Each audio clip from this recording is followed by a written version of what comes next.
Price Lord. நம் கர்த்தரை நாம் இந்த காலவெளியெல்லாம் அவரை துதிப்போம். ஹல்லேலூயா. எங்கள் மத்திய உலாவி கொண்டிருக்கும் எங்கள் தேவாதி தேவனை நன்றியோடு துதிக்கிறோம் அப்பா. துதிக்கிறோம் ஆண்டவரே. இந்த 6 மாதங்கள் எங்களுடைய பாதுகாத்த கிருபைக்காய் நன்றியோடு துதிக்கிறோம் ராஜா. பலன் தந்தை எங்களை பாதுகாத்த கிருபைக்காய் நன்றியோடு துதிக்கிறோம் ஆண்டவரே. இந்த வேலை எங்கள் மத்திய உலாவி முடியாது செபிக்கிறோம் ஆண்டவரே. ஹல்லேலூயா. Thank you lord. நன்றியோடு துதிக்கிறோம், ஸ்தோத்திரிக்கிறோம், ஸ்தோத்திரிக்கிறோம், ஸ்தோத்திரிக்கிறோம். ஹல்லேலூயா. Thank you lord. நன்றி நன்றி நன்றியோடு துதிக்கிறோம், ஸ்தோத்திரிக்கிறோம், ஸ்தோத்திரிக்கிறோம், ஸ்தோத்திரிக்கிறோம், ஸ்தோத்திரிக்கிறோம், ஸ்தோத்திரிக்கிறோம், ஸ்தோத்திரிக்கிறோம், ஸ்தோத்திரிக்கிறோம். ஹல்லேலூயா. Thank you lord. நன்றியோடு துதிக்கிறோம், ஸ்தோத்திரிக்கிறோம், ஸ்தோத்திரிக்கிறோம் ஆண்டவரே. ஹல்லேலூயா. கல்வாரின் அன்பினையே கண்டு விரைந்தோடி வந்தே. கல்வாரின் அன்பினையே கண்டு விரைந்தோடி வந்தே. திருரத்தாளே நீங்க இருதயத்தை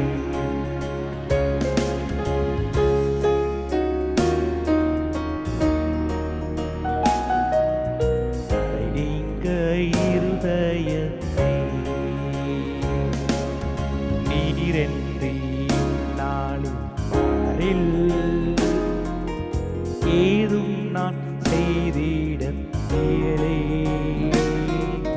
சிற்பீரே வருவாது என்னை காத்துமக்காய் நீருப்பீரே வருவாது என்னை காத்துமக்காய் நீருப்பீ. கல்வாரின் அன்பினையே கண்டு விரைந்தோடி வந்தேன். கல்வாரின் அன்பினையே கண்டு விரைந்தோடி வந்தேன். கழுவும் திருரத்தாலே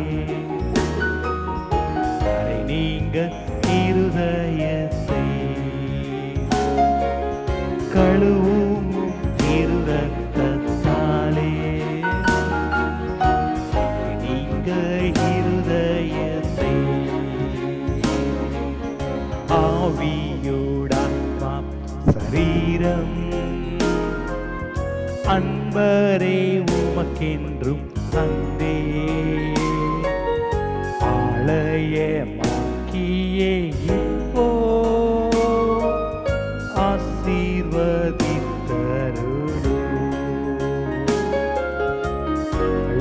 ஆலயமாக்கியே இப்போ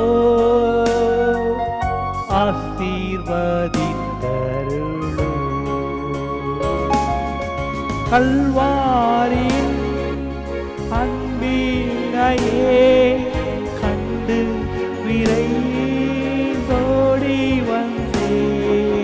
கல்வாரின் அன்பினையே கண்டு விரைந்தோடி வந்தே. கழுவும் திருரத்தாளே நீங்க இருதயத்தை கழுவும் திருரத்தாளே நீங்க இருதயத்தில். ஹல்லேலூயா. எங்கள் ஒவ்வொருவரையும் இந்த காலவெளியை தாழ்த்தி ஒப்பு கொடுத்து செபிக்கிறோம் ஆண்டவரே. ஹல்லேலூயா. அந்த பாடல்களை நீர் ஆசீர்வதிக்க முடியாது செபிக்கிறோம் ஆண்டவரே. இது அனைத்தும் எங்களுக்கு ஆஸ்பதமாக இருக்க கிருபை செய்யும், நீர் பொறுப்படுத்திக் கொள்ளும். மீட்பெரும் கர்த்தருமாகிய இயேசு கிறிஸ்து நாமத்தை ஜெபம் கேளும் எங்கள் நல்ல பிதாவே, ஆமென். இந்த வேளையிலே கூட நாம் எடுத்து பாட ஏகோ வானிசி ஏகோ வானிசி என்ற பாடலை நாம் சேர்ந்து பாடலாம்.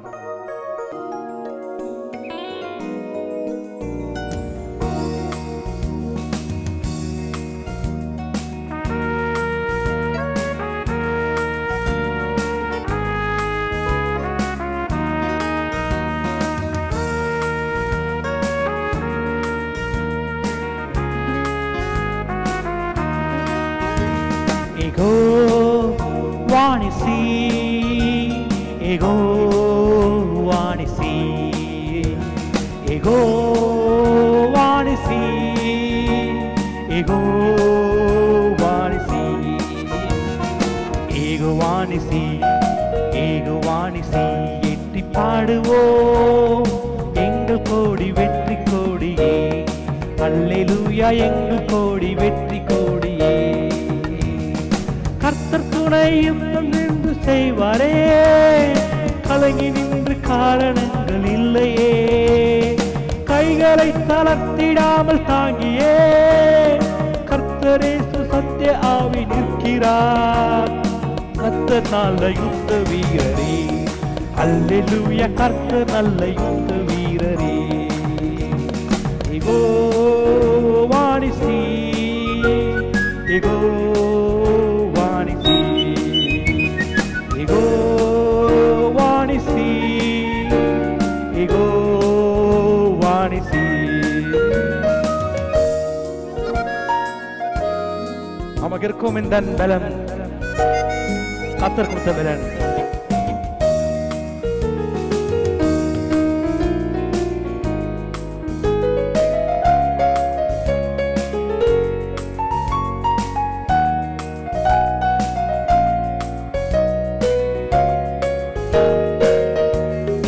நமக்கு இருக்கும் இந்த பலன் போதுமே, நாதனேசு அனுப்புவதால் போவோமே. பட்டயமோ புயபலமோ தேவையா, பரமதேவ ஆவி நம்மில் இல்லையா. ஜீவதேவ சேவை அல்லவா, அல்லேலூயா ஜீவதேவ சேனை அல்லவா. ஓ வாணிசி, ego wanisi, ego wanisi, ego wanisi, ego wanisi, ego wanisi. போற்றி பாடுவோம் எங்கள் கோடி வெற்றி கோடியே, அல்லேலூயா எங்கள் கோடி வெற்றி கோடியே. அல்லேலூயா தேவநாமம் வாழ்கவே, அல்லேலூயா இயேசு ராஜா வருகவே, அல்லேலூயா ஆவி புகழ் ஓங்கவே, அல்லேலூயா தேவ படை வெல்லவே. வாழ்க வாழ்க வாழ்க வாழ்கவே, என்றுமே வாழ்க வாழ்க வாழ்க என்றுமே. ego wanisi, ego wanisi, ego wanisi, ego wanisi, ego wanisi, ego wanisi. போற்றி பாடுவோம் எங்கள் கோடி வெற்றி கோடியே, அல்லேலூயா எங்கள் கோடி வெற்றி கோடியே. ஹல்லேலூயா. தேவன் நம்மத்தில் இருக்கும்போது நமக்கு வெற்றி. ஹல்லேலூயா. Praise the lord. இந்த வேளையிலும் கூட நாம் உன்னதமானவரின் மறைவில் இருக்கிறவர் சர்வ வல்லமுடைய நிலையில் தங்குவான் என்று வாசனம் சொல்லுகிறது. ஸோ பிரியமான தேவச்சனமே, உன்னதமானவரின் மறைவில் இருக்கிறவன், உயர் மறைவில் இருக்கிறவன் என்ற அந்த பாடலை நாம் யாரோடு சேர்ந்து நாம் உற்சாகத்தோடு நாம் சேர்ந்து பாடலாம்.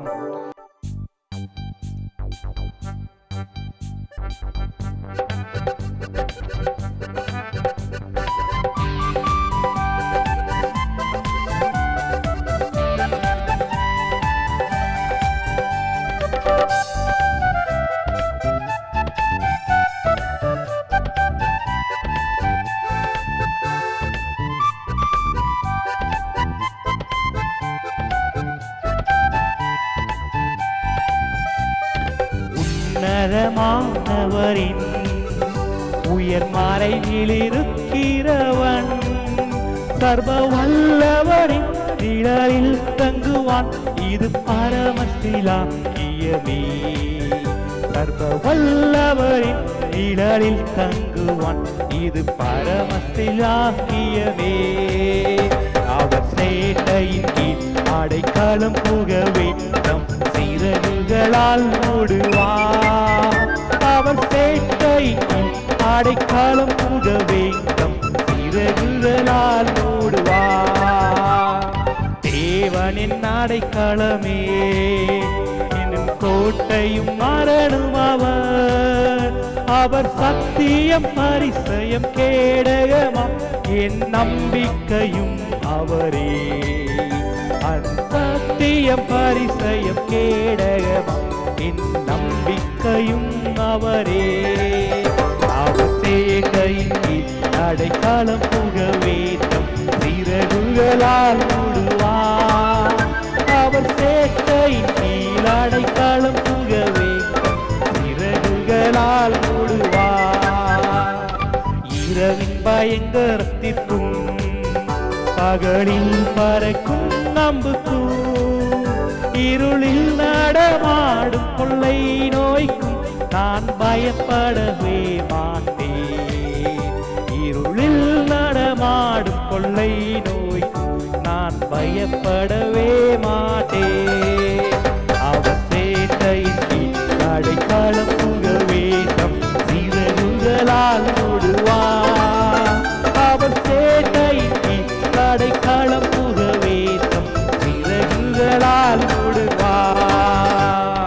1000 10,000 பேர்கள் உன் பக்கம் விழுந்தாலும் அது ஒரு காலத்தும் உன்னை அணுகிடாதே. தேவன் தாவரமே அது ஒரு காலத்தும் உன்னை அணுகிடாதே. தேவன் தாவரமே சுவமா. அவர் சேட்டையின் கீழ் அடைக்கலம் புகவேற்றம் சிறகுகளால் மூடுவார். அவர் சேட்டையின் கீழ் காலம் புகவேற்றம் சிறகுகளால் மூடுவார். உன்னதமானவரின் உயர் மறைவில் இருக்கிறவர் சர்வ வல்லவரின் நிழலில் தங்குவான். இது பரமசிலாக்கியமே. சேட்டையின் கீழ் புகவேற்றம் சிறகுகளால் மூடுவார். நம்முடைய வழியெல்லாம் நம்மை பாதுகாக்கும் தேவன் அவர். ஒவ்வொரு நாளையும் நான் போகும்போது வரும்போதும் தம் தூதர்கள் நம்மை பாதுகாத்துக் கொள்கிறார்கள்.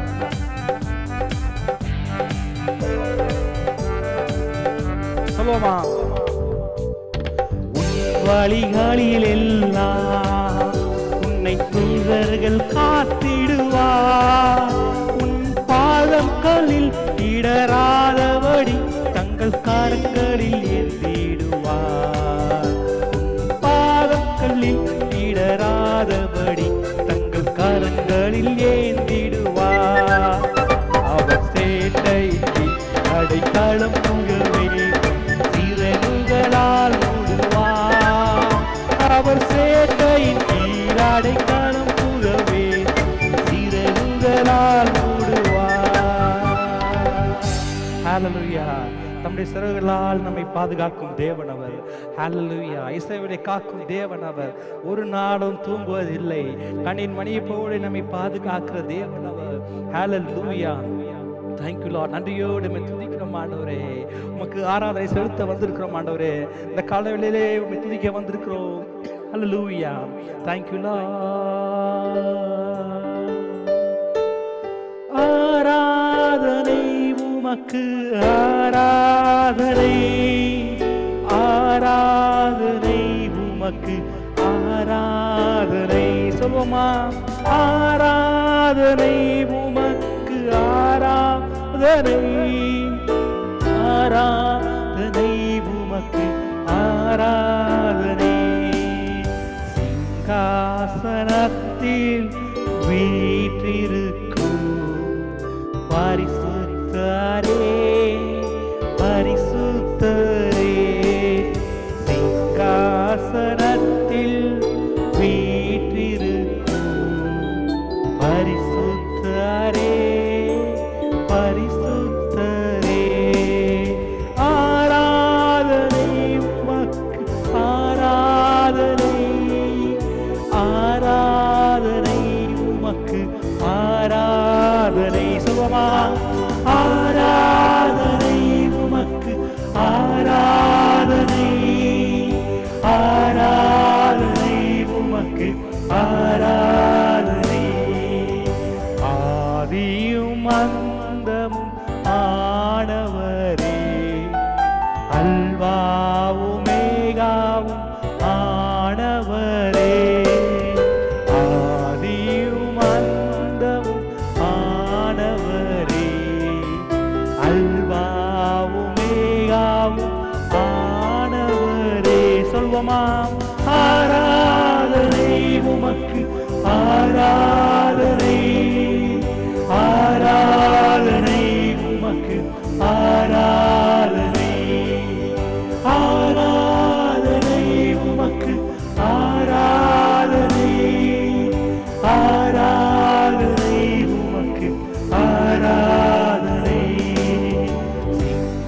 சிங்காசனத்தில் வீற்றிருக்கும் பரிசுத்தரே பரிசுத்தரே.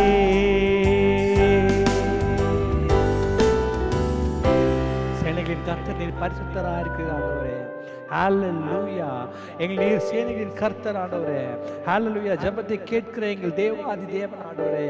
ஹல்லேலூயா. இந்த ஸ்தலத்தில் செய்யப்படுகிற ஜெபத்திற்கு என் கண்கள் திறந்திருக்கிறது, என் செவிகள் கேட்கிறது என்று சொன்ன கர்த்தர் நீர் ஆண்டவரே. இந்த வெள்ளை எத்தனையோ பேர் ஜெபிக்கலாம். ஹல்லேலூயா. இந்த வருஷம் நேரத்தில் உங்களோடு சேர்ந்து ஆண்டவரே சேர்ந்து ஆராதிக்கலாம் ஆண்டவரே. அவனுடைய விண்ணப்பங்களை நீர் கேட்கும்படியாக ஜெபிக்கிறோம் ஆண்டவரே. ஹல்லேலூயா. அவனுடைய ஜெபத்தை நீர் ஆசீர்வதிக்கும்படியாக ஜெபிக்கிறோம் அப்பா. ஒவ்வொருவரையும் கையில் ஒப்புக்கொண்டு ஜெபிக்கிறோம் ஆண்டவரே. ஹல்லேலூயா.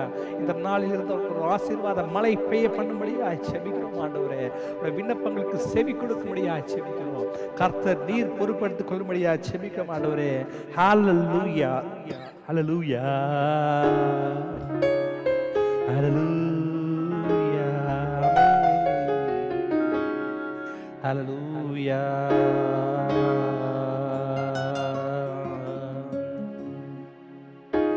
ஜெபத்தை கேட்கும் எங்கள் தேவா, ஜெபத்தின் வாஞ்சை தந்தருளோ.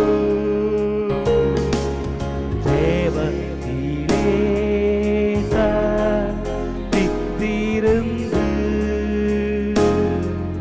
ஜெபத்தின்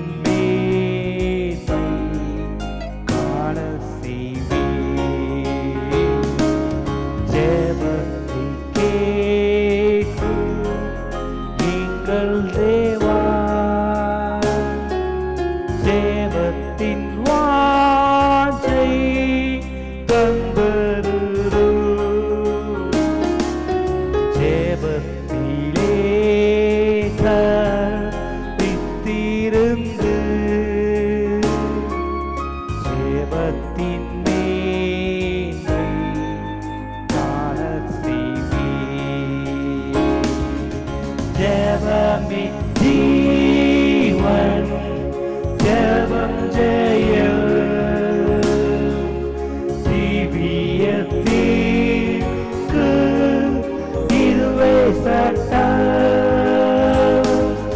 ஜெபமே ஜீவன், ஜெபம் ஜெயம், ஜீவியத்திற்கு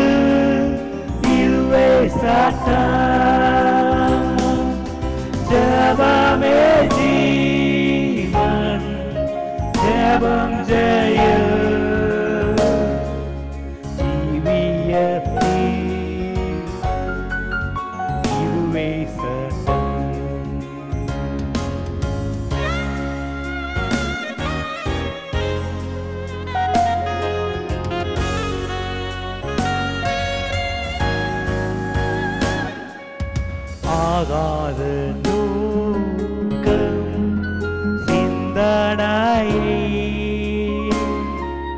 அகற்றும் எங்கள் நெஞ்சை விட்டு ஆகாத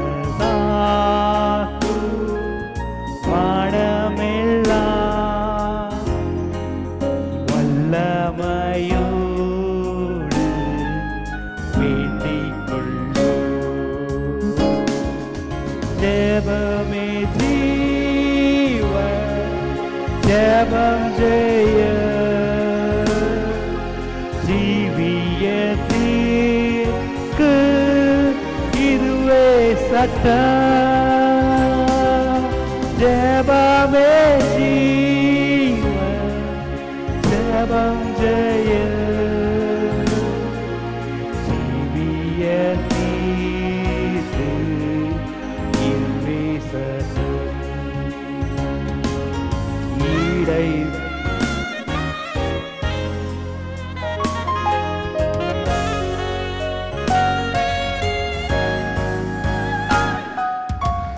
இடைவிடா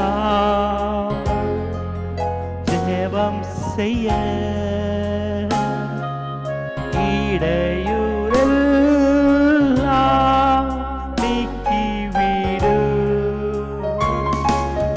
தடையில்லாமல் உந்தன் பாது கடைசி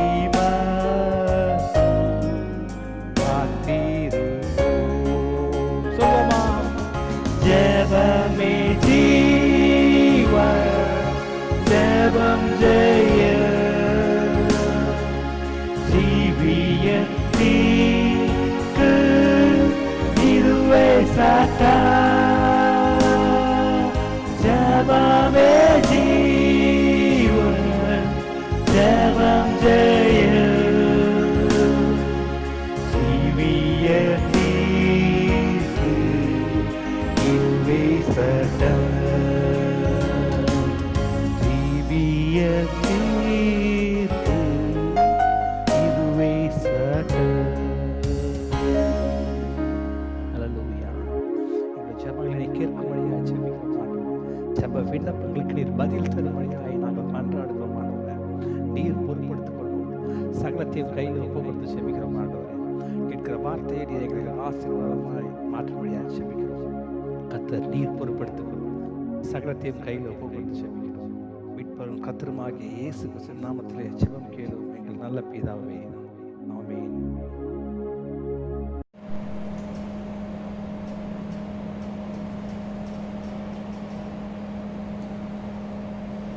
மீட்பரும் கர்த்தருமாகிய இயேசு கிறிஸ்துவின் நாமத்தினாலே உங்கள் அனைவரையும் நாங்கள் வாழ்த்துகிறோம். இந்த காலை வேளையிலே கூட ஜூலை 1ஆம் தேதியிலே நாம் இன்றைக்கு தியானிக்கிற வார்த்தை எதை பற்றி என்று கேட்டீங்கன்னா, ஜெபத்தை குறித்து நாம் இன்றைக்கு பார்ப்போம். அதாவது சில பேருக்கு பல வருடங்களாக நீங்கள் ஜெபித்திருக்கலாம், பல மாதங்களாக நீங்கள் ஜெபித்திருக்கலாம். ஆனால் உங்கள் ஜெபத்திற்கான பதில் வரவில்லையே என்று நீங்கள் கலைந்திருக்கலாம். கர்த்தரின் ஜெபத்தை கேட்கிறாரா? உபவாசத்தை ஜெபிக்கிறேன் மற்றும் பல நாட்கள் இரவும் பகலும் ஜெபித்திருக்கிறேன், ஆனாலும் பதில் வரவில்லையே என்று கலைஞ்சிருக்கலாம் பிரியமானவர்களே. ஸோ இன்றைக்கு கூட இந்த கோவிட்-19 நேரத்தில் கூட இன்று தொலைக்காட்சி மூலமாக எத்தனையோ ஜெபங்கள் ஏற்கப்படுகிறது. 24 மணி நேரம் சங்கிலி பிரேயர் மற்றும் ஏகப்பட்ட ஜெபங்கள் நடந்து கொண்டு தான் இருக்கிறது. ஆனாலும் ஏன் ஜெபத்திற்கு ஒரு பதில் வரவில்லை, தேசத்தில் எழுப்புதல் காணப்படவில்லை என்று நினைக்கலாம். இன்றைக்கு அதை குறித்து நாம் பார்க்கலாம். ஜெபத்தை கேட்கிறவர் உண்மையாக நம் கர்த்தராகிய இயேசு கிறிஸ்து. நீங்கள் ஜெபிக்கிற ஒவ்வொரு ஜெபங்களையும் அவர் கேட்கிறதா இருக்கிறார். ஆனால் சில நேரங்களிலே இந்த ஜெபங்கள் கேட்கப்படாமல் காணப்படுவது என்ன என்பதை குறித்து 7 காரியங்களை குறித்து நாம் தியானிப்போம். இப்பொழுது நாம் ஜெபம் செய்வோம். எல்லாருக்கும் இறக்கம் உள்ள எங்கள் அருமை பிதாவை நன்றியோடு துதிக்கிறோம். இந்த காலை வேளையில் கூட ஆண்டவரை நாங்கள் பிரயாசப்பட்ட அநேகர்கள் ஜெபம் செய்கிறோம், ஆனால் அதற்கு பதில் கிடைக்கவில்லை என்று நாங்கள் கலைஞர்களோம். இந்த வேளை எங்களுடைய ஜெபத்திற்கான பதிலை கொடுக்கிற தேவன் ஆண்டவரே. இந்த ஜெபத்தை கேட்கும் எங்கள் தேவன், எங்கள் விண்ணப்பத்தை கேட்கும் தேவன், எங்கள் ஜெபங்களை கேட்கும்படியாக நாம் மன்றாடுகிறோம் ஆண்டவரே. எங்கள் வாழ்க்கையிலே ஜெபங்கள் கேட்கப்படாமல் அது நிமித்தமாக தடைப்பட்டிருக்கிற காரியங்களை நீங்கள் இன்றைக்கு மாற்ற முடியாது. பேசுகிறவர் நீங்கள் அல்ல, ஒரு பிதாவின் ஆவியானவர் என்று சொல்லியிருக்கிறேன். நீர் பேசும்படியாச்சு மீட்பர் கர்த்தர் இயேசு கிறிஸ்துவின் நாமத்தினால் ஜெபம் கேளும் நல்ல பிதாவே, ஆமென். ஹல்லேலூயா. ஸோ இன்றைக்கு பார்க்கும் பொழுது ஜெபம் கேட்கப்படவில்லை. அநேகருக்கு கவலைகள் இருக்கும். இன்றைக்கு ஜெபம்னால சில பேருக்கு ஐயோ அது இன்னும் ஒரு பெரிய ஒரு இது மாதிரி இருக்கும், ஓடிடுவாங்க. வாலிப பிள்ளைங்கள்லாம் பார்த்தீங்கன்னா ப்ரேயர் அப்படின்னா ப்ரேயர்ட்டிங்கன்னா அடுத்த செகண்ட் ஓடிடுவாங்க. யூத் மீட்டிங்கில் மற்ற நேரத்தில் ஏதோ சம் ஆக்டிவிட்டீஸ் இந்த மாதிரி ஊழியங்கள்லாம் எனக்கு ஸ்போர்ட்ஸ் மினிஸ்ட்ரி மீடியா மினிஸ்ட்ரியில் ரொம்ப சந்தோஷமாக வருவாங்க. ஆனால் ஜெபம் என்றால் ஓடி போய் விடுவார்கள். ஸோ ஜெபம் என்றால் என்ன, அப்படி என்னதான் அதில் இருக்குது என்று பார்க்கும்பொழுது, ஜெபம் என்றால் பிரியமானவர்களே இறைவனோடு மன்றாடுவது, அதாவது தேவனிடத்தில் ஒரு ரெக்வஸ்டாக கேட்பது. ஒரு சிறு பிள்ளை பார்த்தீங்கன்னா ஒரு தகப்பனிடத்தில் வந்து கேட்கலாம், எனக்கு இது வேணும் டேடி, எனக்கு வாங்கி கொடுங்க, ஒரு பைசைக்கிள் வாங்கித்தாங்க, எனக்கு ஒரு கம்ப்யூட்டர் வாங்கித்தாங்க, மொபைல் ஃபோன் வாங்கித்தாங்க போது நம்முடைய தகப்பனார் நமக்கு எப்படி வாங்கி தருகிறாரோ அதை போன்று தான் இறைவனிடத்தில் ஜெப விண்ணப்பங்களை நாம் ஏறெடுக்கும் போது அவர் அதை கேட்டு நமக்கு பதிலளிக்கிறார். ஹல்லேலூயா. ஸோ இன்றைக்கு பார்க்கும் பொழுது ஜெபங்கள், நீங்களும் இதை பார்த்து கொண்டிருக்க நீங்களும் அநேக நேரத்தில் ஜெபங்கள் செய்யலாம். தேவன் பதில் தர மாட்டேங்கிறாரே பிரதர், ஆண்டவர் என் ஜெபத்தை கேட்க மாட்டாரே என்று நீங்கள் கலங்கிருக்கலாம். பிரியமானவர்களே, பாருங்கள், இந்த ஸ்தலத்தில் செய்யப்படுகிற என் ஜெபத்திற்கு என் கண்கள் திறந்தவைகளும் செவிகள் கேட்கிறதுமா இருக்கிறது என்று கர்த்தர் சொல்லுகிறார். ஆனாலும் நீ நினைக்கலாம், ஆண்டவருக்கு கண் இல்லையா, காது இல்லையா, ஏன் ஜெபத்தை கேட்க மாட்டேங்கிறார்? பிரியமானவர்கள், இன்றைக்கு ஒரு 7 காரியங்களை குறித்து நாம் பார்க்கணும். இந்த 7 காரியங்கள் மூலமாக நம்முடைய ஜெபங்கள் கேட்கப்படாமல் போய்விடுகின்றன. 7 reasons is there for our unanswered prayers. The first thing I like to share about, we don't ask anything. ஆண்டவரிடத்தில் நாம் எதையும் கேட்க போவதில்லை, கேட்கிறதும் இல்லை. இதை குறித்து நாம் வாசிக்கிறோம். பாருங்க, யாக்கோபு 4ஆம் அதிகாரம் 2ஆம் வசனத்தை பார்ப்போம். நீங்கள் இச்சித்தும் உங்களுக்கு கிடைக்கவில்லை, நீங்கள் கொலை செய்ததும் பொறாமை உள்ளவர்களாக இருந்தும் அடையாமல் போகிறீர்கள், நீங்கள் சண்டையும் நிறுத்தமும் பண்ணியும் நீங்கள் விண்ணப்பம் பண்ணாமல் இருக்கிறதுனாலே உங்களுக்கு சிந்திக்கிறதில்லை. நாம் விண்ணப்பம் பண்ணாமல் இருக்கிறோம். பிரியமானவர்களே, நிறைய நேரத்தில் இன்னைக்கு பிள்ளைகள் எல்லாமே காரியங்கள் வேண்டும் என்றால் தன்னுடைய குடும்பத்தில் கேட்பார்கள், தகப்பனிடத்திலோ தாயாரிடத்திலோ கேட்கலாம், கிடைக்கவில்லை என்றால் நண்பர்களிடத்தில் கேட்கலாம், அப்படியும் இல்லையா சொந்தக்காரத்தில் கேட்கலாம். ஆனால் அநேக நேரங்களிலே இறைவனிடத்தில் நாம் மன்றாடுவதில்லை. எங்கப்பா கடவுள் கேட்கிறாரு, அவர்லாம் செய்வாரா, நான் ஜெபம் பண்ணான்னு கேட்பாரான்னு நம்மளே பிரேயர் பண்ணாமல் இருக்கிறதுனால்தான் இன்னைக்கு 100க்கு 95% ஜெபங்கள் கேட்கப்படவே இல்லை.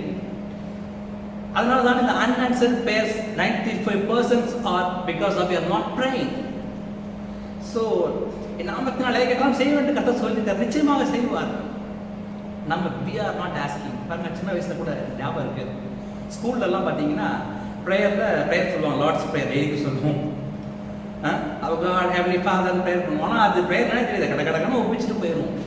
இன்னைக்கு சபையில் அப்படி தான் நடக்குது. நிறைய சபையில் ஜெபம் நடக்கும், பாடல் ஏதோ பாட்டு பாடுவாங்க, கேட்போம், வர்ஷிப், அது கொஞ்சம் கண்ணை மூட்டு அப்படியே ப்ரேயர் பண்ணுவோம். ஆனால் உள்ளத்தின் ஆழத்திலிருந்து நாம் கேட்பது கிடையாது.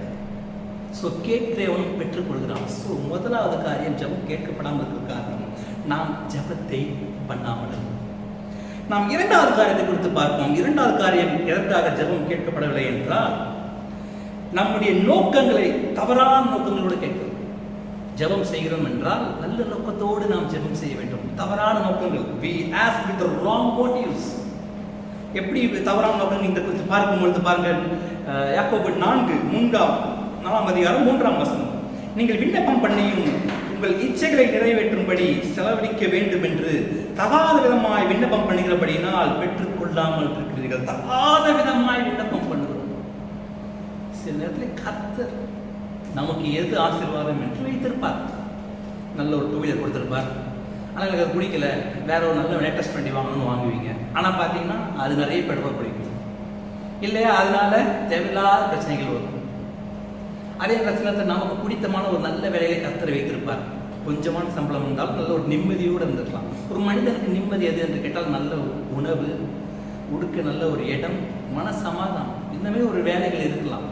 ஆனால் நாம் என்ன நினைப்போம், நல்ல ஒரு சம்பளம் கிடைக்குது, நிறைய பணங்கள் கிடைக்குது என்று அதை விட்டு நல்ல ஒரு இன்னொரு வேலைக்கு போவோம் என்று நினைப்போம். தம்முடைய சொந்த சேர்த்துக்காக நாம் போகும்போது அங்கே நமக்கு பிரச்சனைகள் வரும். இதை தான் பிரியமானவர்களை எடுத்து பாருங்க. அடுத்த வசனம் பாருங்க, யோவான் 14ஆம் அதிகாரம் 13ஆம் வசனம், நீங்கள் என் நாமத்தினாலே எதை கேட்பீர்களோ குமாரனின் பிதா மகிமைப்படும்படியாக அதை செய்வேன் என்று சொல்கிறார். ஸோ இன்றைக்கு நாம் ஒரு காரியங்களை கர்த்தரிடத்தில் கேட்கிறோம் என்றால் பிதா மகிமை அடைய வேண்டும். ஆண்டவரது மகிமை அடைகிறாரா என்று பார்க்க வேண்டும். நீ ஒரு வேலைக்கு போறீங்க, புதுசா ஒரு இடத்துக்கு போறீங்க அப்படின்னா அதற்கு தேவன் மகிமைப்படுகிறாரா, அதைதான் நாம் பார்க்க வேண்டும். அதே ஒரு ஆண்ட்ராய்டு ஃபோன் வச்சிருக்கலாம். இப்போ நீங்கள் ஐஃபோன் வாங்க போறீங்கன்னா அது தேவன் மகிமைப்படுவாரா? அதை நீங்கள் எப்படி யூஸ் பண்ணுவீங்க? மொபைல் தேவையானது தான், இல்லைன்னு சொல்ல. ஆப்பிள் ஃபோன் நல்லா தான் இருக்கும், ஆனால் அது தேவையா என்று அது கர்த்தர் மகிமைப்படுவாரா என்று பார்க்கலாம். அது மட்டும் இல்லை, நீங்கள் ஒரு ஊழியங்கள் செய்து கொண்டிருக்கலாம், ஒருவேளை சுவிசேஷ ஊழியர் இருக்கலாம். நீங்கள் சபை ஊழியம் செய்வது அந்த ஒரு பிரியமா என்பதை நீங்கள் தெரிந்து கொள்ள வேண்டும். அல்லது ஒரு சபை ஊழியம் செய்கிற நீங்கள் உங்களுக்கு வெளி ஊழியம் செய்வது கர்த்தர் அனுமதிக்கப்பட்டாரா என்பதை நாம் தெரிந்து கொள்ள வேண்டும். நாம் இஷ்டத்துக்கு நேராக நாம் செய்தால் தங்களது ஆண்டவருக்கு மகிமை அடையாத காரியங்கள் செய்யும் போது அப்போது நாம் ஜெபங்கள் கேட்கப்படாமல் போய்விடும். இன்றைக்கு பாருங்க, நாமத்தினால எதை கேட்டாலும் நான் அதை செய்வேன் என்று கர்த்தர் சொல்கிறார் என்றால் அதற்கு பிதா மகிமைப்பட வேண்டும். அப்பொழுது கண்டிப்பாக அதை செய்வார். இதை குறித்து நீங்கள் பார்க்கும்போது இன்னைக்கு எல்லாம் ஜெபிக்கலாம், அப்ப என்ன வேணா ஜெபிச்சா கிடைக்குமா என்று நினைக்க முடியாது. பாருங்க, நம்முடைய நமக்கு இந்த வாலிப பிரயாணத்திலே பிள்ளைகளுக்கெல்லாம் நிச்சயமாக அவர்களுக்கு என்று தன்னுடைய ஒரு எதிர்காலத்தை குறித்து ஒரு கவலைகள் இருக்கலாம். யாரை நேசிக்க வேண்டும், இந்த பெண் எப்படி நன்றாக இருக்கிறார், உடன் வேலை செய்து கொண்டிருக்கிறார், இவர்களை நான் திருமணம் செய்வது நன்றாக இருக்கும் என்று நினைக்கலாம். ஆனால் கர்த்தருக்கு அது பிரியமா என்பதை தெரிந்து கொள்ள வேண்டும். தேவனுக்கு அதை மகிமைப்படுகிறாரா என்று தெரியும். நீங்களாக சுய முயற்சியை நாம் எடுக்கக்கூடாது. பாருங்க, இதை குறித்து நான் பார்க்கும் பொழுது ஆதியாகமம் 24:63 வசனத்திலே ஈசாக்கு சாயங்கால வேளையிலே தியானம் பண்ண வெளியிலே போயிருந்து தன் கண்களை ஏறெடுத்து பார்த்தபோது ஒட்டகங்களை வரை கண்டான். பாருங்க, ஈசாக்கு திருமணம் பெண் பார்க்க போகிறார்கள் குடும்பத்தின் சார்பாக. அப்பொழுது அதற்காக ஒரு விண்ணப்பம் பண்ணி செய்து கொண்டிருக்கார். நம்ம என்ன பண்ண வச்சு பாருங்க, பெண் பார்க்க போனோம்னா அதுக்கு முன்னாடி ஃபேஸ்புக்கில் சேட் பண்ணுறது, வாட்ஸ்அப்பில் பேசுறது, ஃபோன் பேசுறது, நான் உங்களுக்கு தான் மேரேஜ் பண்ணிக்க போகிறேன், ஷீஸ் மை குட், செல்ஃபி எடுத்து ஃபோட்டோ போடுறது, இந்த காரியத்தெல்லாம் செய்வோம். அதுவும் என்னன்னு பார்த்தீங்கன்னா சில பேர் வீட்டில் கல்யாணம் பேசுறதுக்கு முன்னாடியே வெளியில் பைக்கில் சுற்றுறது, சினிமாவுக்கு போகிறது, இந்த போன்ற காரியங்களை எல்லாம் இதெல்லாம் தகாத காரியத்துக்காக ஜபமும் செய்வார்கள். ஆண்டவர், எனக்கு இந்த மகளை எப்படியாவது எனக்கு வேண்டும், இவர் நீங்கள் எனக்கு எப்படியாவது சேர்த்து வைங்க ஜெபிக்கிறது, இவங்க சுற்றுறது, ஆனால் ஜபம் செய்வது கிடையாது. ஸோ மாலையில் அவர் ஜெபிக்க போகும்போது ஆண்டவர் அவருக்கு வேண்டியதை கொடுத்தார் பிரியமானவர்களே. ஸோ அடுத்த காரியம் பார்த்தீங்கன்னா, இன்னைக்கு அநேக பேர் இன்னைக்கு இந்த COVID-19 நேரத்துக்கு ரொம்ப கஷ்டப்பட்டுருக்கலாம். பிஸ்னஸ் எனக்கு இல்லையே, வேலை இல்லையே, பணம் இல்லையே, மிகவும் வருத்தப்பட்டு கொண்டிருக்கிறேனே என்று நினைக்கலாம் பிரியமானவர்களே. இந்த நேரத்திலே கூட நாம் ஜெபிக்கலாமா? ஜெபிக்கலாம். நீங்கள் சாப்பாட்டுக்காக ஜெபிக்கலாம், பணத்திற்காக ஜெபிக்கலாம், உணவுக்காகவும் உடைக்காகவும் ஜெபிங்கள். நிச்சயமாக கர்த்தர் கொடுப்பார், அதை இதான் மகிழ்ப்படுவார். நீங்கள் நல்லா இருக்கணுன்றது தான் அவருக்கு ஆண்டவருக்கு ஆசை. பிச்சைக்காரமாக இருக்கணுன்றது தேவனுடைய விருப்பம் கிடையாது. ஆனால் பிரியமானவர்களே, இதற்கு இந்த உலக பிஸ்னஸ், அதாவது இந்த பண தேவையாகட்டும், பொருளாதாரமாகட்டும், இதெல்லாம் பண்டைய மாற்றுப் பொருளிலிருந்து வந்தது. ஒரு பொருளை ஒன்று செய்தார்கள் என்றால் அரிசி விளைய வைக்கிறவர்கள் அரிசியை கொடுத்துவிட்டு காய்கறி விளைய கொடுத்துவிட்டு காய்கறி வாங்குவார்கள். அரிசி கம்மியாக இருந்தால் காய்கறி விலை அதிகமாக இருந்தால் அவருக்கு தான் லாபம். ஸோ ஒரு பொருளை கொடுத்து ஒரு பொருளை வாங்குவதுதான் இன்றைக்கு பிஸ்னஸ். இதுதான் நீங்கள் பிஸ்னஸ் செய்கிறதும் செய்கிறீர்கள். பிஸ்னஸே வேலை செய்கிற கவர்மெண்ட் பிஸ்னஸ் தான் செய்கிறது. டிரான்ஸ்போர்ட் டிபார்ட்மெண்ட் இருக்குது, ஹவுசிங் டிபார்ட்மெண்ட், ஏகப்பட்ட டிபார்ட்மெண்ட் இருக்குது. வியாபாரம் தான் அவர்களும் செய்கிறார்கள், விற்கிறார்கள். ஸோ இதை பார்க்கும் பொழுது இதுதான் உலக பிரகாரமான ஆசீர்வாதங்கள். ஒன்றை வாங்கி விற்கும் போது குறைந்த விலையில் வாங்கி அதைகளில் லாபம் சம்பாதிப்பது வியாபாரம். இது வியாபாரம் பண்ணுறதுக்கு மட்டுமல்ல, அந்த வியாபார ஸ்தலத்தில் வேலை செய்கிற பணிபுரியவும் நீங்கள் அந்த வேலையை தான் செய்கிறீர்கள். ஆனால் இது நிமித்தமாக கிடைக்கிற லாபங்களை நாம் சாப்பிடுகிறோம். ஆனால் பிரியமானவர்களே, இந்த உலக பிரகாரமான லாபத்திற்கும் தெய்வீக லாபத்துக்கும் நாம் சொல்கிறேன், கர்த்தர் எந்த business, the Lord's business is different from the world business. கர்த்தருடைய வியாபாரம் என்று பார்க்கும்பொழுது மிகவும் அழகாக இருக்குது. பாருங்க, லூக்கா 6:38, கொடுங்கள் அப்பொழுது உங்களுக்கு கொடுக்கப்படும், அமுக்கி குலுக்கி சரிந்து விழும்படி நன்றாய் அளந்து உங்கள் மடியிலே போடுவார்கள், நீங்கள் எந்த அளவினால் அளக்கிறீர்களோ அந்த அளவினாலே உங்களுக்கு அளக்கப்படும் என்றார். பாருங்க, இதுதான் பிசினஸ். உலகத்துக்காரன் சொல்றான், இந்த ரேட்டுக்கு வாங்கப்பா, 10 ரூபாய்க்கு வாங்கி 20 ரூபாய்க்கு வீப்பா, அதான்ப்பா 10 ரூபா லாபம்ன்றான். ஆனா ஆண்டவர் சொல்றாரு, கொடுங்க, கொடுங்கள் அப்போது கொடுங்க. 10 ரூபா சம்பாரிச்சியா, பாக்கெட்ல இருக்கா, நாளை முடிஞ்ச ஒருத்தவங்க 1 ரூபா 2 ரூபா கொடு, மீதி அமைக்கி கூலிக்கு 20 ரூபா பூரா கையில பாக்கெட்ல வரும். இதுதான் பிரியமானது, கர்த்தர் நமக்கு சொல்லித்தர பிசினஸ். ஆனால் இதே இல்லாம பாருங்க, அன்னைக்கு ஜனங்கள் இன்றைக்கு பார்க்கும் பொழுது பாருங்க, மத்தேயு 6:19, பூமியிலே உங்களுக்கு பொக்கிஷங்களை சேர்த்து வைக்க வேண்டாம், இங்கே பூச்சியும் துருவும் அவைகளை கெடுக்கும், இங்கே திருடர்களும் கண்டமிட்டு திருடுவார்கள். இந்த உலகத்திலே சேர்த்து வைக்காதீங்கப்பா. அன்றன்றுள்ள நாம் ஜபத்தை பரமன்ற ஜபத்தை சொல்லுவோம். அன்றன்றுள்ள ஆகாரத்தை எங்களுக்கு தாரும். அது என்னன்னா அன்றன்றுள்ள ஆகாரம் என்று கருத்தை சொல்கிறார் என்றால், அன்றைக்கு தேவை என்னவோ அதை கொடுப்பாங்க. நம்ம ஒரு வருஷத்துக்கு தேவையான சாப்பாடு, ஒரு வருஷம் 2 வருஷம் 5 வருஷத்துக்கு தேவையான உணவுகளை நாம் எடுத்து வைக்கும் போது இப்போ என்ன ஆகும்? பூச்சி வந்து சாப்பிட்றோம். வீட்டில் வைங்களேன், ஸ்வீட்டு பண்ணாலும் எடுத்து வைங்களேன், ஒரு மாசமா வைங்களேன், சாப்பிடாம என்ன ஆயிரும்? பூச்சிங்க வந்து அரிச்சிட்டு போயிடும். நகைகளும் பொக்கிச்சங்களும் சேர்த்து வைங்க, தூரு பிடிச்சி போயிடும். இதைதான் பிரியமானவர்களே ஆண்டவர் சொல்கிறார், பரலோகத்திலே உங்கள் பொக்கிஷங்களை சேர்த்து வையுங்கள், அங்கே பூச்சியாவது துருவாவது கெடுக்கிறதும் இல்லை, அங்கே திருடர்கள் திருடப்பட்டு. திருடர்கள் அது என்னப்பா திருடர்கள்? நாம் பார்த்தோம், பூச்சி பார்த்தோம், உணவு பதார்த்தங்கள் எடுக்குது, துரு பிடிச்சி போயிடும். இன்னைக்கு லேண்டெல்லாம் பார்த்தீங்கன்னா அதிகமான ரேட்டுக்கு போகும்னு சொல்லி நீங்கள் வாங்கியிருப்பீங்க. 1 கோடி ரூபாய்க்கு ஒரு லேண்ட் வாங்கியிருப்பீங்க, இன்னைக்கு 5 கோடி போகும்னு நினச்சி வாங்கியிருப்பீங்க. இன்னைக்கு அது 50 லட்சம் கூட போகாது. அதெல்லாம் தூருவோம். திருடர்கள் கள்ளமிட்டு திட்டுவார்கள். நீங்க பாருங்க பிரியமானவர்கள், திருடர்கள் என்றால் தீஃப் அப்படின்றலாம் வரமாட்டார்கள். இன்றைக்கு கவர்மெண்ட்டே திருக்கு. பார்த்தீங்கன்னா இன்னைக்கு இந்த கோவிட் நேரத்தில் எத்தனை பேருக்கு தெரியும், கூட்டுறவு வங்கிகள் ஸ்டேட் பேங்க்ஸ் ஆர் கோஸ் அண்டர் ஆர்பிஐ. நீங்கள் ஸ்டேட் பேங்க் கூட்டுறவு வங்கிகளே பணம் சேர்த்து வைத்திருக்கலாம், டெபாசிட் செய்து வைத்திருக்கலாம். இன்றைக்கு உங்களுடைய பணத்தை நீங்களே எடுக்க முடியாது. அது மட்டும் கிடையாது, இந்த நிமித்தமாக லோன் வாங்கின காரியங்களே ஸ்டேட் கவர்மெண்ட் நினைச்சாலும் அதை குறைக்க முடியாது, வட்டி விகிதங்களை குறைக்க முடியாது. எல்லாம் சென்ட்ரல் போயிடுச்சு. ஸோ திருடர்கள் கள்ளமிட்டு இந்த உலகத்தை திருடுவார்கள். ஸோ பிரியமான தேவஜனமே, நம்முடைய பொக்கிஷங்கள் எங்கே இருக்குதோ அங்கே நம்ம இருதயமாக இருக்கும். இந்த உலகத்தை சேர்த்து வைத்துக்கலாம், அதில் தான் ஒரு கண்ணோட்டம் போய் கொண்டிருக்கும். ஸோ இதுதான் நாம் 2வது காரியம். 3வது காரியத்தை பார்க்கும்பொழுது, வாழ்க்கையை அழிக்கப்படாத பாவங்கள். ஜெபம் செய்வார்கள் சில பேர், ஆனால் பாவங்கள் உள்ளே வைத்துக் கொண்டு ஜெபம் செய்யும் போது அந்த ஜெபங்கள் நிச்சயமாக கேட்கப்படாது. We ask with the unconfessed sin in our life. ஜெபம் செய்யும் போது பாருங்க, தன்னுடைய பாவங்களை மறைக்கிறவன் வாழ்வடைய மாட்டான், அதை அறிக்கை செய்து விட்டுடுகிறவன் இறக்கப் பெறுவான் என்று கர்த்தராகிய இயேசு கிறிஸ்து சொல்லுகிறார். நம்முடைய பாவம் செஞ்சிட்டீங்கன்னா அதை ஆண்டவர்கிட்ட அறிக்கிட்டு மன்னிப்பு கேட்டுங்க, அப்போது நிச்சயமாக இரக்கம் கிடைக்கும். இன்றைய உலகத்தில் பார்த்தீங்கன்னா சொல்லுவாங்க, டாக்டர் கிட்டையும் வக்கீல் கிட்டையும் போய் சொல்லாதீங்கன்னு. ஏன்னு கேட்டீங்கன்னா, டாக்டர் கிட்ட என்ன பிரச்சனை, எங்க வலிக்குது, இங்க வலிக்குதா, அங்க வலிக்குதா, காலில் வலிக்குதா, எல்லாம் தெளிவாக சொன்னாதான் அவர் கண்டுபிடிப்பார். என்ன பிரச்சனை கண்டுபிடிச்சி மருந்து எழுதுவார். சும்மா வலிக்குது, காலை எப்பயாவது வலிக்கும், காலை எப்பயாவது வலிக்கும் அப்படின்னீங்கன்னா அவர் பாடிக்கு ஏதோ ஒன்று போட்டு கொடுத்து போயிடுவார். அதே அட்வொகேட் கிட்ட பார்த்தீங்கன்னா உண்மையை சொல்லணும், திருப்பினா திருடினேன், என்னைக்கு திருடினேன், என்ன செய்யற திருடினேன், எப்படி திருடுன்னு சொன்னாதான் அவங்க என்ன பண்ணுவாங்க, அது உங்களை காப்பாற்றுவதற்கு ஒரு வகையை தேடுவார்கள். திருடினேன், நான் திருடல, எனக்கு காப்பாற்று, என் கேஸ் வந்துச்சுன்னு சொன்னீங்கன்னா அவர்கிட்ட உண்மையை சொன்னால் நீங்கள் தப்பிக்கவே முடியாது. இதுதான் உலக பிரகாரமான காரியங்கள். இதே தான் ஆண்டவர் கற்றுக் கொடுத்தது வேதத்திற்கு. பாவங்களை அறிக்கை செய்து விட்டால் அவனுக்கு இரக்கம் பெறுவார்கள். பாருங்க, இதை குறித்து பார்க்கும்போது ரோமர் 3:23 பார்க்கலாம். எல்லாரும் பாவம் செய்து தேவ மகிமை அற்றவர்களாகி, பாவம் செய்யும் போது தேவனுடைய மகிமை அற்றவர்களாய் நாம் தெரியும். தேவனுடைய மகிமை இழந்து நாம் காணப்படும். பிரியமானவர்களே, இதை பார்க்கும்போது அவனுடைய மகிமை நமக்கு இல்லை என்றால் என்னென்ன காரியங்கள் ஆகும் யோசித்து பாருங்க. 1 யோவான் 1:9, நம்முடைய பாவங்களை நாம் அறிக்கையிட்டால் பாவங்களை நமக்கு மன்னித்து எல்லா அநியாயத்தையும் நீக்கி நம்மை சுத்திகரிப்பதற்கு அவர் உண்மையும் நீதியும் உள்ளவராக இருக்கிறார். ஹல்லேலூயா. நாம் பாவத்தை அறிக்கை செய்து விடுகிற போது அதை நமக்கு மன்னிக்க, அதை சுத்திகரிப்பதற்கு உண்மை நீதி உள்ளவராக இருக்கிறார். இன்று மருத்துவத்தில் போகிறீர்கள், காலில் ஒரு அடிபட்டுருச்சு போறீங்க அப்படின்னா என்ன பண்ணுவீங்க?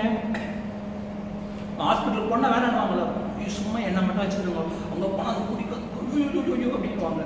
என்ன பிரச்சனை தெரியும், ஏன் ஹாஸ்பிட்டலுக்கு போக மாட்டாங்க, அடிப்பட்டாங்கன்னா அவன் என்ன பண்ணுவாங்க, அங்கே ஹைட்ரோஜன் பெராக்சைடை போட்டு ஒரு தேய்ப்பான்.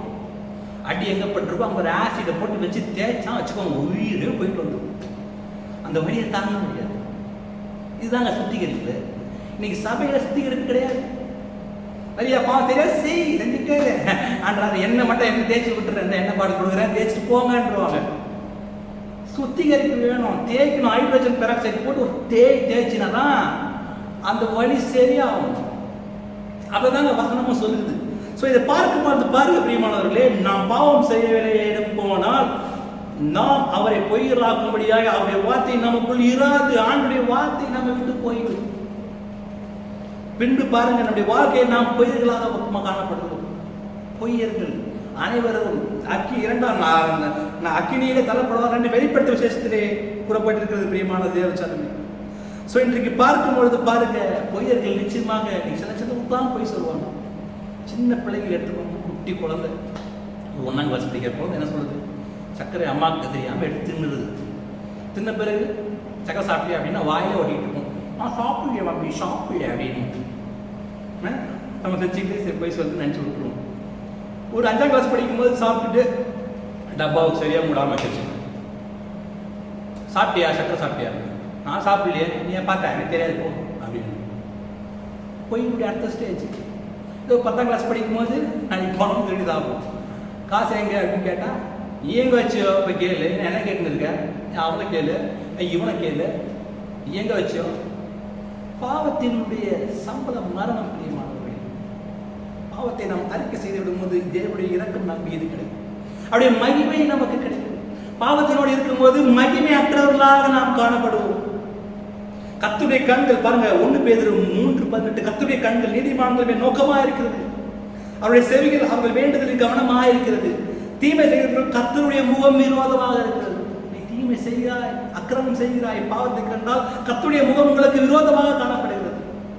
அப்போது நாம் ஜெபம் நிச்சயமாக கேட்கப்படாது.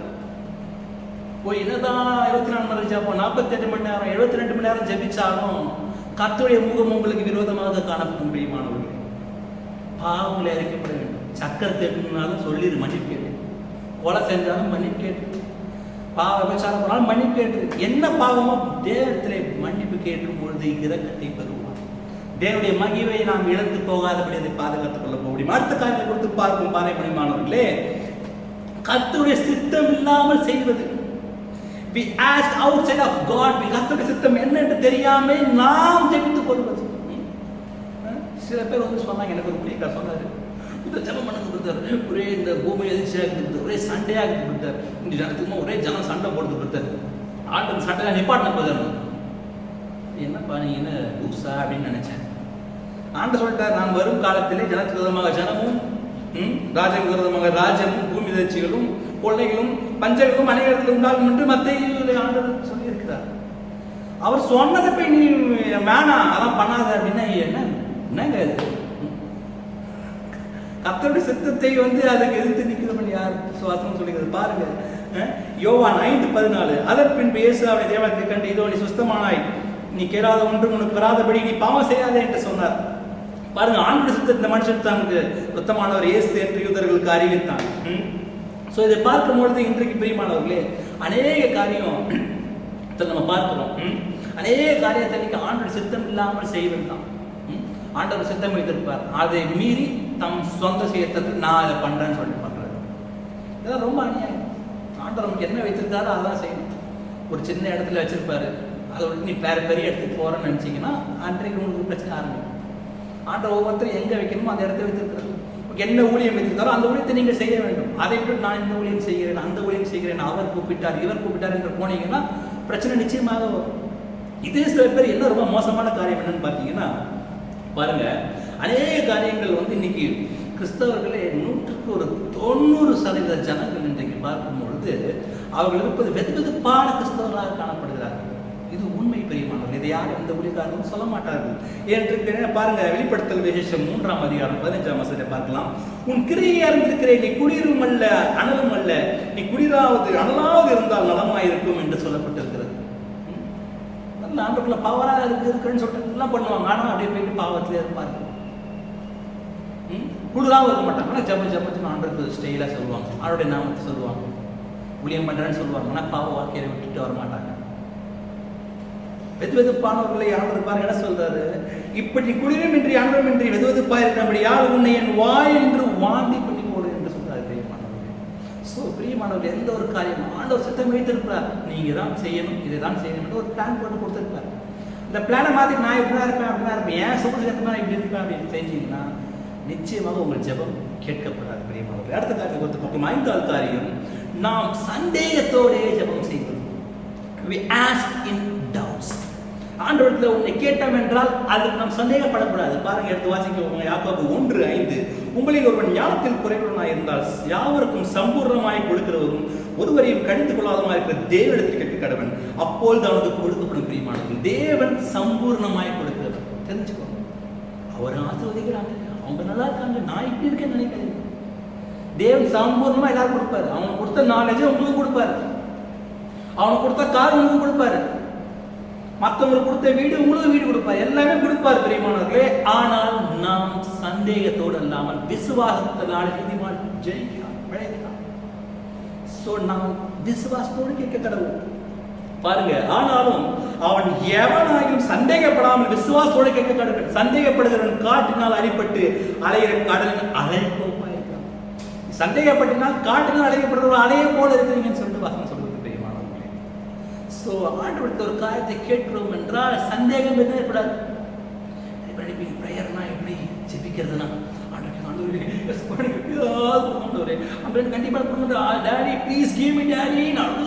ஜெபிக்கிறாங்க. ஏன்ப்பா அவ்வளவு கஷ்டப்பட்டு ஜெபி? நீங்க உங்க அப்பா கிட்ட போயிட்டு ஒரு சின்ன பிள்ளை மொபைல் கேட்குறீங்க, டாடி எனக்கு மொபைல் வாங்கி தாங்க டாடி, எனக்கு இன்னைக்கே வேணும், எனக்கு வேணும் அழுவீங்களா?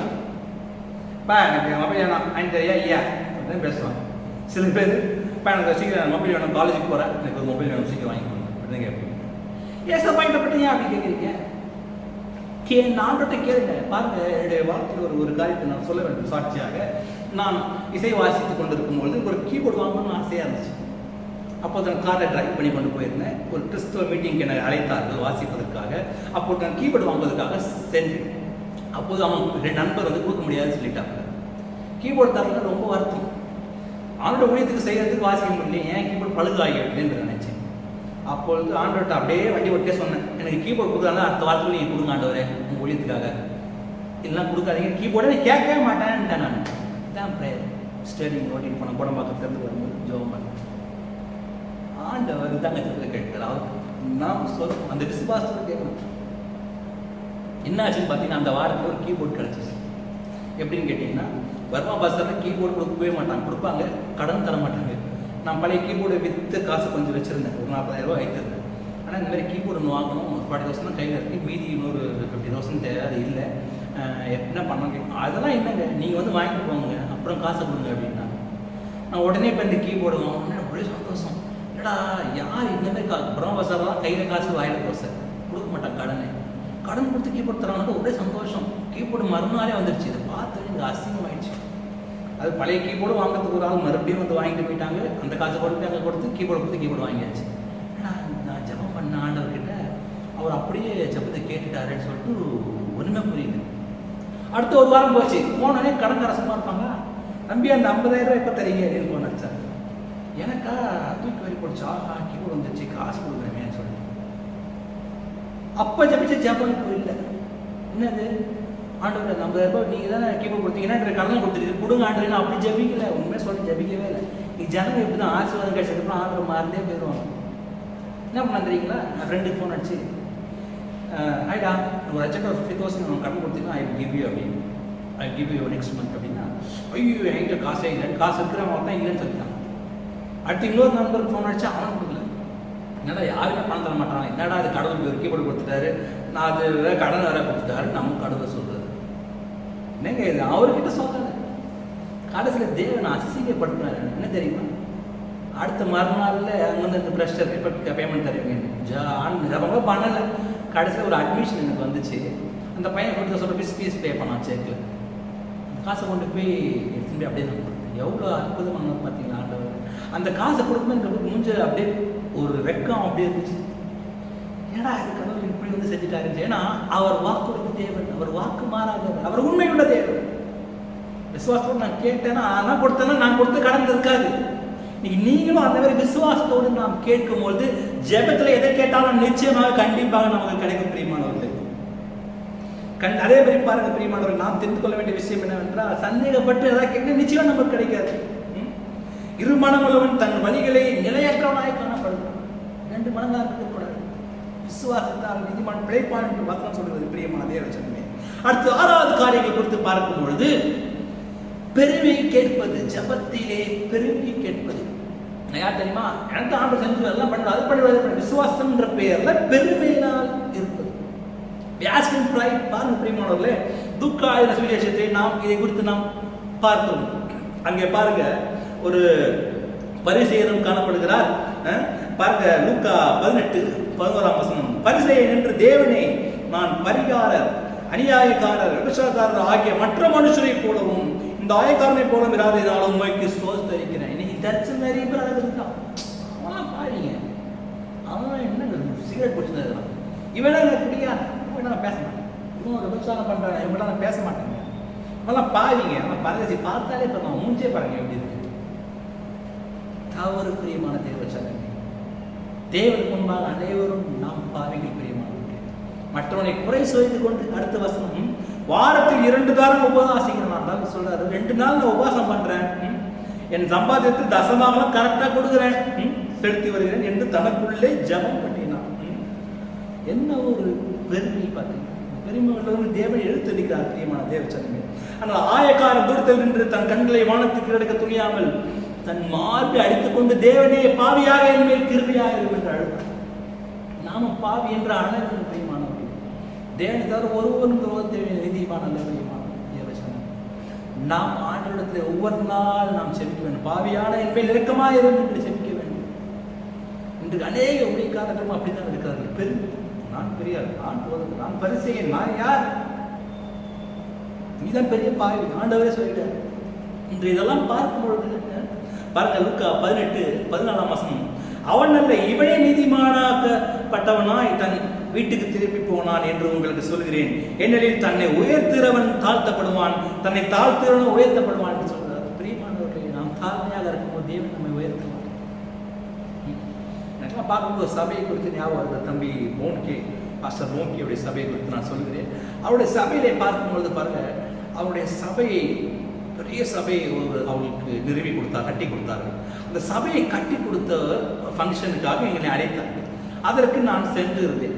அந்த போதகர் அன்றைக்கு அழைப்பு விடுத்தார். நான் இன்றைக்கு மேடையில் உட்கார்ந்திருந்தேன். நான் நினைத்து கொண்டிருந்தேன், இந்த சபையை கட்டி கொடுத்த அந்த ஐயா யார் என்று பார்ப்பதற்காக போனேன்.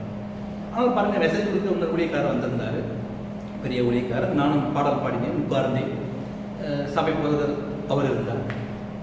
யார் யார் யார் என்று பார்த்து கொண்டிருக்கிறேன். அவரை என்னால் கடைசி வரையும் பார்க்கவே முடியவில்லை. என்னடா இது, சரி சொல்லி சபை எப்படி நாங்கள் ஊழியத்தை ஆரம்பித்தோம், எப்படி பண்ணோம்ன்றது ஒரு டிவி ஸ்லைடு போட்டார்.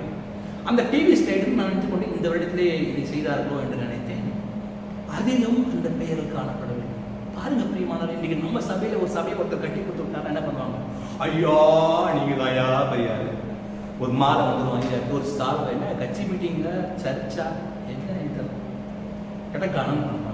கனம் இல்லை, பெருசாக கனமா அதோட பெரிய கட்சி கட்டுறதுக்கு விட்ட போடுறது. என்ன மனுஷன் இதுனா கட்சி மீட்டிங்கா, கோயிலா? இதே மாதிரி தன்னைத்தான் தாழ்த்துகளும் உயர்த்தப்படுவான். இதுதான் வசனம் சொல்லுவோம். இன்னைக்கு ஒரு காரியம் ஒருத்தர் செஞ்சுட்டாங்கன்னா அவங்க ஐயோ அவங்களுக்கு தனி சேர், ஐயாவுக்கு தனி பிரியாணி தான் சாப்பிட்ற இடம் எல்லாம் அவரு தான் கட்டி கொடுத்தாரு, அவரு தான் கட்டி. என்னங்க தேவனுடைய மகிமை எங்கே? எனக்கு கொடுக்கப்படும் மகிமை எங்கே? தெய்வீக மகிமை அற்றவர்களாய் காணப்படுகிறார். நாம் நம்மை தாழ்த்த வேண்டும் பிரியமானவர்களே. பாருங்க, நீதிமொழிகள் 16:18 அழிவுக்கு முன்னானது அகந்தை, விடுதலைக்கு முன்னானது மனவேட்டி. பெருமை, எதை குறித்து நீ பெருமை பாராட்டி கொண்டிருக்கிறாய்? சில பேர் வீட்டை குறித்து பெருமை பாராட்டுதல் உண்டு, தன்னுடைய பேங்க் பேலன்ஸை குறித்து பெருமை பாராட்டுதல் உண்டு, தன்னுடைய காரை குறித்து பெருமை பாராட்டுவது உண்டு, தன்னுடைய வாழ்க்கையை குறித்து பெருமை பாராட்டுவது உண்டு. மேன்மை தேவன் கருவறுப்பானது பிரியமான தேவனே. அந்த மேன்மையோடு நீ பெருமையோடு இருந்து ஜெபம் செய்தால் அவருடைய ஜெபம் நிச்சயமாக கேட்கப்படாது. அடுத்த காரியம், 7வது காரியங்கள் பாருங்க பிரியமானவர்களே, தேவனோட உறவு இல்லாமல் காணப்படுது. தேவனோட ஐக்கியமே இருக்காது. ஆனால் பயங்கரமாக கண்டிப்பாக ஜெபிப்பார்கள், டிவி சேனல்ல ஜெபிப்பார்கள். ஆனால் உண்மையாக they ask without the relationship with God. பாருங்க பிரியமானவர்களே, இன்னைக்கு அநேக காரியங்கள் அப்படிதான் செய்கிறாங்க. பாருங்க, நாம் தேவனோட ஐக்கியம் இல்லாமல் இருக்கும் ஜெபங்களுக்கு பலனற்று போய்விடும். எப்படி ஐக்கியமாக இருப்பது? எடுத்து வாசிங்கள்.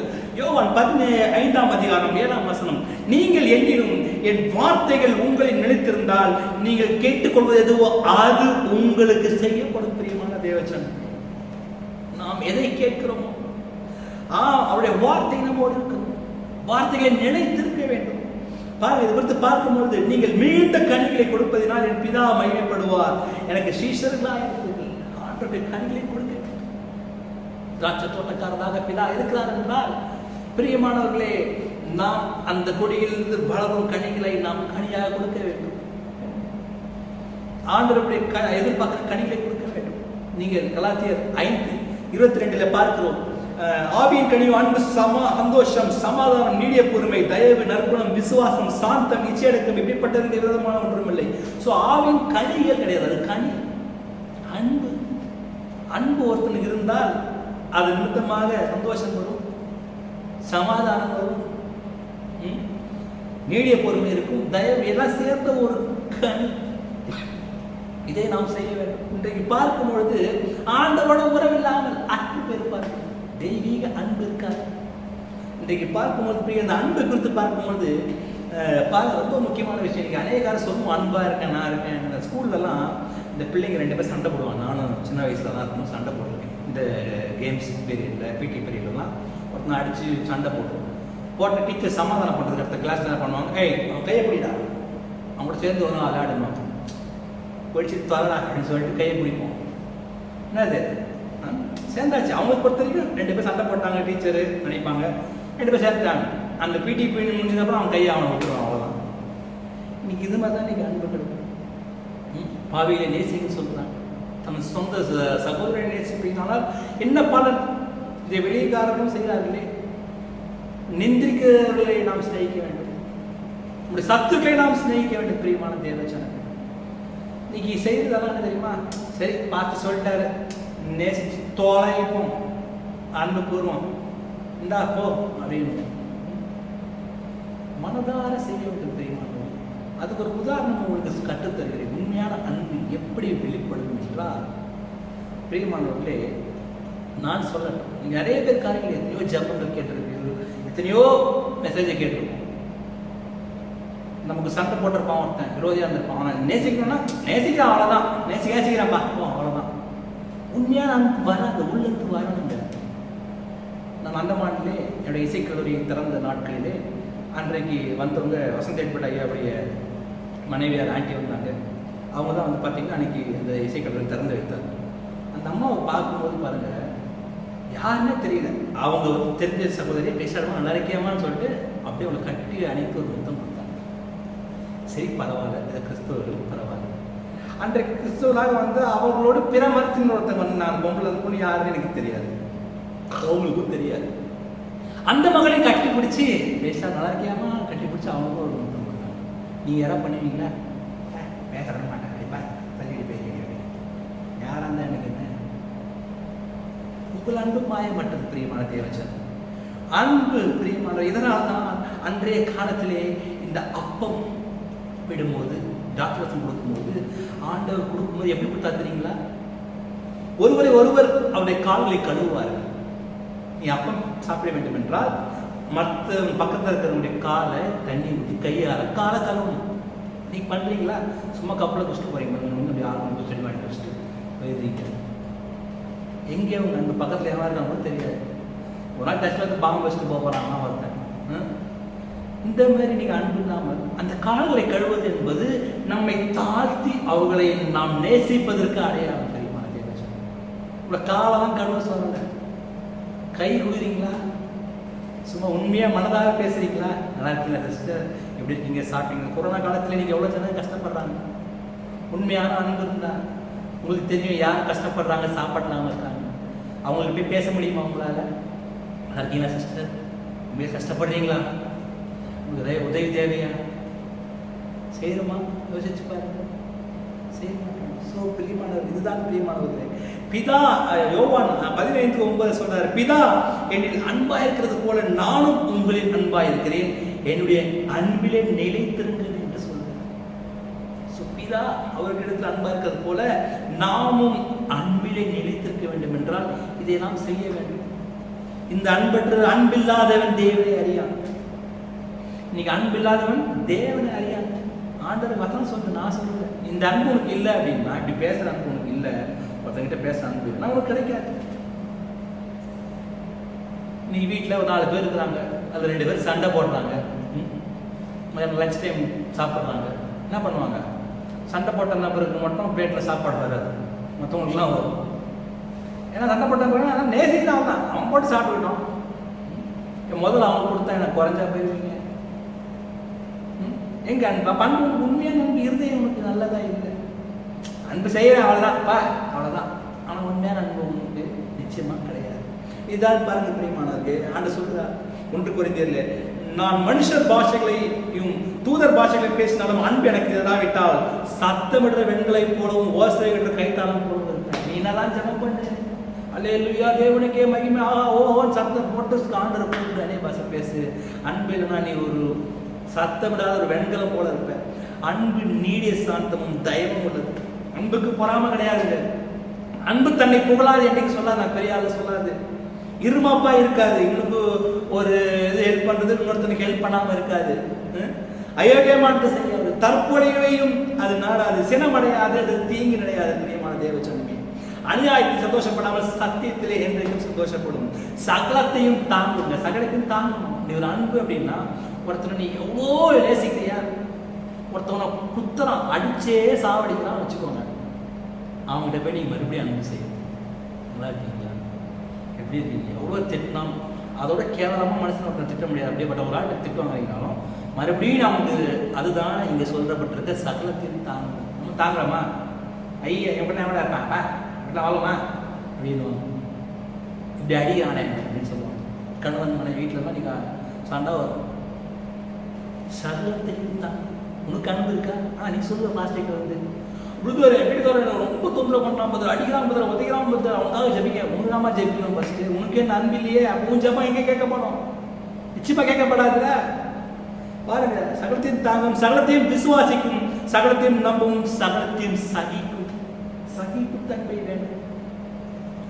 இயேசு கிறிஸ்துவை சிலுவையில் அறையும் பொழுது எப்படி கொன்றார்கள்? சகலத்தையும் அவர் சகித்தார். நம்மேல் வைத்திருக்க அன்பின் நிமித்தமாக சகித்தார். பாருங்க, அன்பு ஒரு காலம் ஒழியாது. தெற்கு தரிசனங்கள் ஒழிந்து போகும், அந்நிய பாஷைகள் ஒழிந்து போகும், அறிவானாலும் ஒழிந்து போகும், ஆனால் அன்பு ஒரு காலம் ஒழியாது. அன்பில்லாமல் தேவனே அறியா. நீ அன்பில்லாமல் ஜெபம் செய்வோம், ஜெபம் கேட்கப்படாது, அருவருப்பாய் காணப்படும். சோ பிரியமானவர்களே, இன்றைக்கு இந்த வசனத்தை நாங்கள் தியானித்தோம். முதலாவது காரியம் நாம் பார்த்தோம், இந்த 7 காரியங்களை கேட்கவில்லை என்றால் நாம் சுயசார்பற்றவர்களாய் காணப்படுவோம். ஜபத்தை நம்ம முதலாவது காரியம் கேட்கணும். கேட்டாதான் நம்ம அந்த இடத்துல பெற்றுக்கொள்ள சுயசார்பாக நம்ம மாறணும். 2வது காரியம், தவறாக கேட்டால் நமக்கு வஞ்சகம் வரும். 3வது காரியம், பாவம் கேட்டால் நாம் மீறுதல் செய்யணும். பாவத்தை அறிக்கை செய்து விட்டு கேட்கும் போது நிச்சயமாக கிடைக்கும். 4வது காரியம், சித்தத்தை மீறினால் சுயநலவாதியாக மாறுகிறோம். தேவ சித்தத்தை மீறி நினைக்கிறோம், நீங்க சுயநலவாதியாக மாறுகிறார். அடுத்த காரியம், சந்தேகத்தோடு இருந்தால் அது போலித்தனமாக காணப்படும். நீ விசுவாசிக்கவில்லை என்று அர்த்தம். பெருமையோடு இருந்தால் நிச்சயமாக உனக்கு அழிவு நிச்சயமாக செய்யும். 7வது காரியம், உறவுகள் என்றால் கவனச்சிறத்தல். நாம் தேவனோடு இல்லாமல் போகிறோம். ஸோ பிரியமான தேவச்சனமே, இன்றைக்கு நாம் பார்த்தது போல நாம் ஜெபத்தை கேட்கிறவர் தான் கர்த்தராகிய இயேசு கிறிஸ்து. இன்றைக்கு உங்களுக்கு தெரிந்திருக்கும் ஏன் என் ஜெபம் கேட்கப்படவில்லை என்று. ஸோ இதை நீங்கள் பார்த்து கொண்டிருக்கிற நீங்கள் இன்றைக்கு மனம் திரும்ப பிரியமானவர்களே, தேவன் நமக்காக சகல பாடுகளையும் அவர் சிலுவையிலே ஏற்றார். நமக்கு என்ன பாடங்கள் பேசுகிறாங்க? மனதார துன்பப்படுத்திக்கலாம், மற்றும் பிசிக்கலாகவும் மென்டலாகவும் நாம் கஷ்டப்பட்டுக்கலாம். பிரியமான தேவச்சனம், நாம் அதை கத்தற்கென்று சகிக்க வேண்டும். நாம் யாரும் தாயிற்கு காத்து செல்வோம். எங்கள் அன்பும் இருக்கும் உள்ள எங்கள் ஆண்டவரே, இந்த காலைகளை காட்சி இந்த மெசேஜை கேட்கிற ஒவ்வொரு பிள்ளைகளுடைய ஆசீர்வாதம் எத்தனை பேர் பார்த்து கொண்டிருக்கலாம். ஐயோ, நான் சொந்த சுற்றத்தின்படியே வாழ்க்கையை நடந்தேனே என்று நீ நினைத்திருக்கலாம். இன்னும் அநேக நினைத்திருக்கலாம், ஐயோ நான் என்னுடைய பாவலை அறிக்கையிடாம நான் ஜெபித்துக் கொண்டிருக்கிறேன், இதனால் தான் ஜனம் கேட்கப்படலே என்று நீ கலந்திருக்கலாம். சொந்த காரியங்களில், குடும்பத்தின் நிமித்தமும், திருமண வாழ்க்கையில், பிசினஸ் காரியத்திலும் ஒரு வாழ்க்கை தோல்வியாக காணப்பட்டிருக்கலாம். வாழ்க்கையை பலவிதமான பிரச்சனைகளோடு ஜெபத்துக்கு தேவன் பதில் தரவில்லையே என்று நீங்க எங்கேயும் கொண்டிருக்கலாம். இந்த காலங்களில் தேவன் 6 மாதங்கள் சென்றுவிட்டது. இந்த 6 மாதங்கள் கர்த்தர் ஜெபத்தை கேட்கும்படியாக இன்றைக்கு ஒப்பு கொடுத்தது. இது 7 காரியங்கள் நம்மை விட்டு அகற்றப்படும். மனப்பெருமை வேண்டாம். சில பேர் பெருமை நிமித்தமாக காணப்படுகிறது. நான் கரெக்டாக இருக்கிறேன் நான் என்று சொல்லுவார். பிரியமான தேவனுக்கு முன்பாக அந்த தாழ்த்துடன் வைத்தப்படுவான்னு சொன்னது போல தாழ்த்தி செல்வி நிச்சயமாக கர்த்தர் ஜெபத்தை கேட்பார். உங்களை அனைவரையும் ஆசீர்வதிப்பார். நீர் பொருட்படுத்திக் அடியே நீர் ஆசீர்வதிக்க செபிக்கிறோம். இந்த திருச்சபை ஆசீர்வதி ஜனங்கள் ஒவ்வொருவரும் நீர் ஆசீர்வதிக்க செபிக்கிறோம். ஆண்டவரே, கர்த்தர் தாமே பொறுப்பேற்று செபிக்கிறோம். இப்ப கர்த்தராகிய இயேசு கிறிஸ்து நாமத்திலே ஜெபம் கேளு எங்கள் நல்ல பிதாவே.